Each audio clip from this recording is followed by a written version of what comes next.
Enfermedades de la unión neuromuscular por Gómez Vázquez Ana Karen y Miranda Colín Adalí. En la fisiología normal de la placa motora tenemos que se da gracias a un impulso que viaja a través de la neurona, llega a su terminal y, por la entrada de calcio, se libera acetilcolina, la cual se une a receptores muscarínicos postsinápticos. Hablemos de miastenia gravis. Es una enfermedad del músculo causada por pérdida inmunomediada de los receptores de acetilcolina.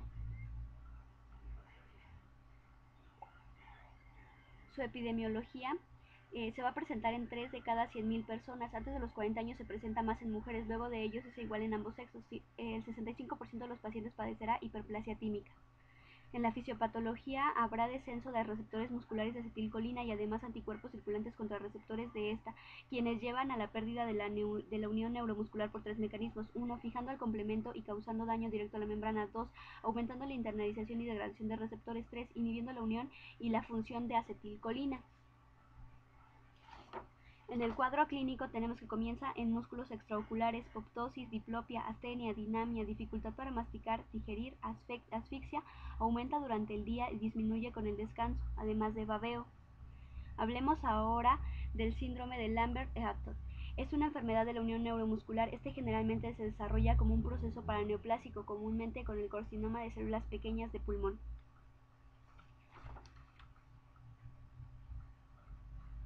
En su epidemiología tenemos que se manifiesta en 1 de cada 100.000 personas. Es más común en hombres, asociado a cáncer de pulmón en un 65%.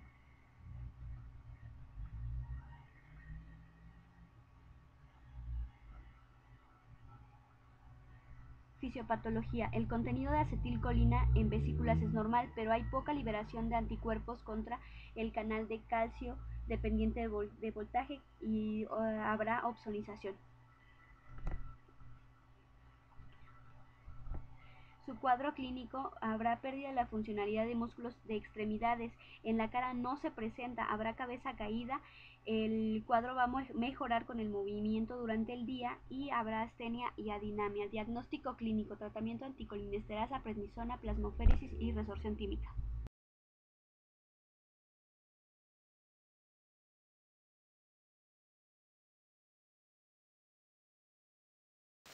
Síndrome miasténico congénito.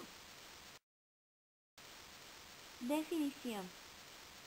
El síndrome miasténico congénito son defectos genéticos en distintos sitios de la unión neuromuscular que se deben a anomalías genéticas de las proteínas de la unión neuromuscular.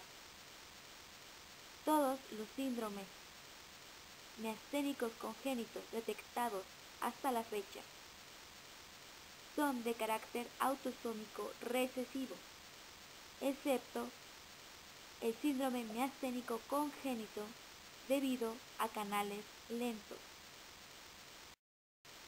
Epidemiología.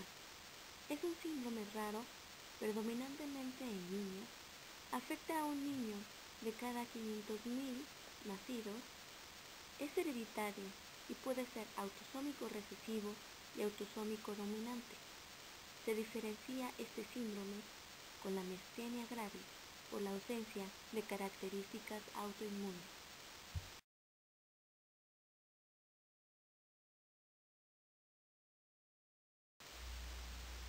El síndrome miasténico congénito se clasifica en 3 principales defectos en la placa motora: los defectos presinápticos, los defectos sinápticos y los defectos postsinápticos. Dentro de los presinápticos tenemos la alteración de la síntesis de la acetilcolina, escasez de vesículas. Dentro de los defectos sinápticos tenemos una deficiencia de acetilcolina en el espacio sináptico. Y de los defectos postsinápticos tenemos canales lentos, canales rápidos y deficiencia de receptores para acetilcolina.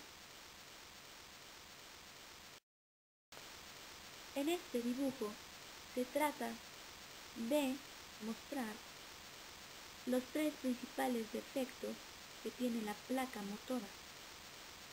El primer defecto es presináptico, el segundo es el defecto sináptico y el tercero es el defecto postsináptico.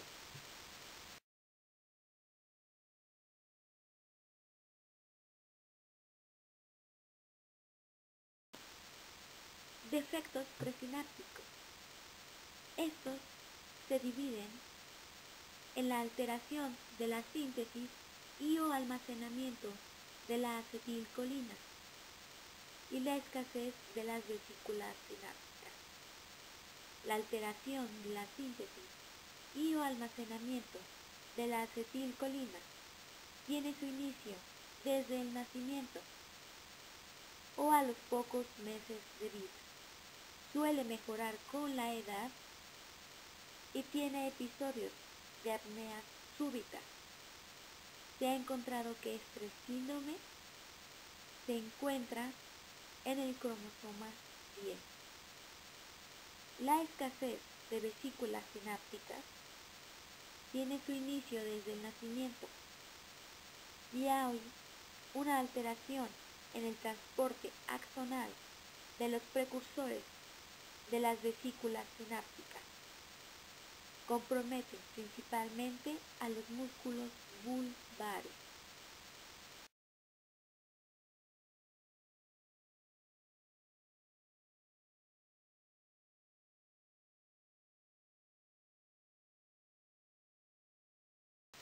Defectos posinápticos. El síndrome miasténico congénito por canales lentos es autosómico dominante. Hay múltiples mutaciones identificadas que afectan la cinética con cierre lento del canal iónico, con prolongación de su activación. Puede haber reaperturas anormales y bloqueos por despolarización. Su inicio es desde el nacimiento hasta la sexta década. Existen formas leves a severamente incapacitantes. Hay un compromiso selectivo de músculos cervicales y extensores de los dedos. Síndrome miasténico congénito por canales rápidos. Hay una menor afinidad a la acetilcolina por anomalías de la compuerta, por disminución del promedio de apertura del canal y aumento del cierre, y por la ineficiencia en la apertura de los canales. Clínicamente es indiferenciable a los demás. Deficiencia primaria de receptores de acetilcolina es el más frecuente dentro del síndrome miasténico congénito. Tiene formas clínicas variables desde leves, con ligera ptosis y fatiga, a las muy severas.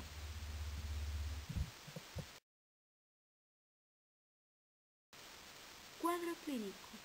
El síndrome miasténico congénito se caracteriza por tener debilidad muscular localizada o generalizada que se acentúa por el esfuerzo. La ptosis, caída del párpado superior, parálisis de los músculos del ojo, oftalmoplegia, trastornos de la deglución. La gravedad de los signos es variable, desde la insuficiencia respiratoria aguda, que aparece en el nacimiento, a manifestaciones más moderadas que solo se expresan en la edad adulta. El diagnóstico del síndrome miasténico congénito es importante llevar a cabo la historia clínica, orientada en los casos de inicio a edades tempranas, por la distribución de la debilidad o por la presencia de apneas recurrentes. Los antecedentes familiares, si este síndrome se ha presentado en algunas líneas. Electrofisiológico. La presencia de CMAP repetitivo es, por ejemplo, un patrón de doble respuesta ante un estímulo y por el patrón temporal del decremento con la estimulación repetitiva. Respuesta negativa a los inhibidores de la acetilcolinesterasa. Anticuerpos contra receptores de la acetilcolina deben ser negativos para hacer un diferencial con miastenia gravis.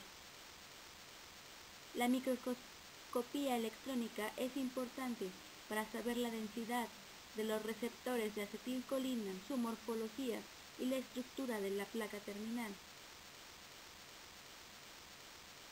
En los neurofisiológicos, los microelectrodos estudian la liberación cuántica del transmisor y el funcionamiento de los receptores.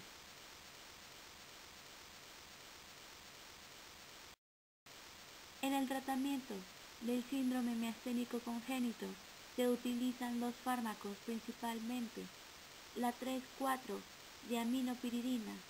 Esta actúa a nivel del sistema nervioso, mejorando la transmisión neuromuscular por aumento de la liberación del neurotransmisor acetilcolina.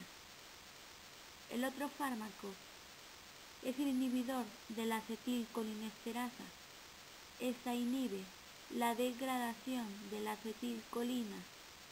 La inhibición producida por este fármaco aumenta la disponibilidad de la acetilcolina para estimular los receptores de acetilcolina y así facilitar la activación y contracción muscular.